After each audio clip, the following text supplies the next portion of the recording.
Welcome back my channel. আর একটা নতুন ভিডিও নিয়ে হাজির হয়ে গেছি। আজকে যাব একটা মন্দিরে। সেই মন্দিরটা কোথায়, কটার সময় খোলে, প্লাস আরও অনেক কিছু আছে, সেগুলো ওই ভিডিওতেই বলবো। ভিডিওটা শুরু করি।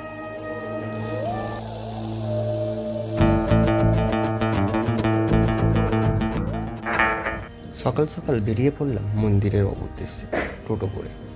মন্দিরটি আমার বাড়ি থেকে 20 থেকে 25 মিনিটের রাস্তা, তাই বেরিয়ে পড়লাম। মন্দিরটি অবস্থিত হাওড়া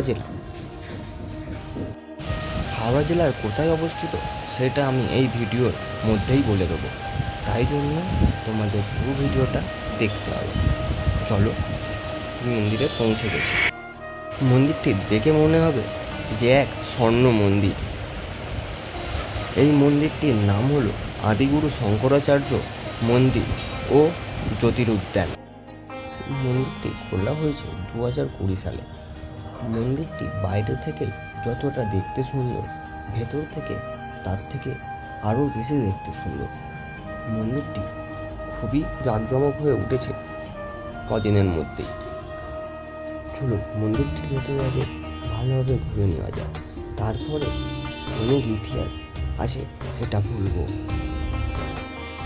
মন্দিরটি ঢোকা মাত্র চোখে পড়বে শ্রী সিদ্ধিদাতা গণেশজির মূর্তি, যেটি খুব সুন্দরভাবে রাখা আছে।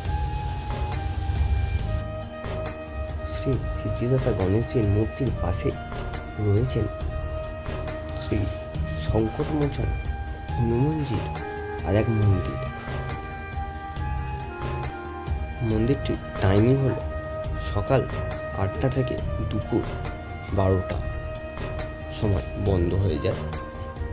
বিকেল 5টা থেকে রাত্রির 9টা অবধি মন্দিরটি খোলা থাকে। মন্দিরটি ঢুকতেই সামনেই রয়েছে শ্রী নন্দী মহারাজ ও আরেকটু এগিয়ে যেতে রয়েছে মহাদেব, তারপরে আদিগুরু শঙ্করাচার্য। আদিগুরু শঙ্করাচার্যকে বলা হতো মহাদেবের এক অবতার। আদিগুরু শঙ্করাচার্য জন্মেছিলেন কেরল রাজ্যের কামাডি গ্রামে, আর ওনার সমাধি দেওয়া হয় উত্তরাখণ্ডে কেদারনাথ মন্দিরের ঠিক পেছনে। আদিগুরু শঙ্করাচার্য ছিলেন এক ভারতীয় দার্শনিক।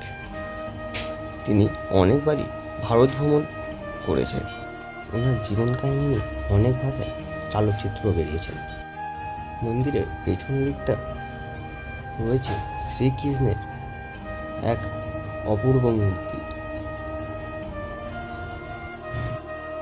মন্দিরটি অবস্থিত পশ্চিমবঙ্গের হাওড়া জেলার টিকিয়াপাড়ায়। মন্দিরটিতে যদি কেউ ট্রেনে করে আসে তাহলে হাওড়া থেকে টিকিয়াপাড়া গামী ট্রেন ধরে এসে টিকিয়াপাড়ার সামনে, আর যদি বাই রোড আসো টিকিয়াপাড়া ও চ্যাটার্জিপাড়া ঠিক মধ্যিখানে এই মন্দিরটি পড়বে। যদি ভিডিওটা একটু তোমাদের ভালো লাগে তাহলে লাইক কমেন্ট করে দিও, আর নতুন বন্ধু হলে সাবস্ক্রাইব করে দিও। আজকের জন্য বাই। সবাই ভালো থেকো আর সবাইকে ভালো রেখো। টাটা।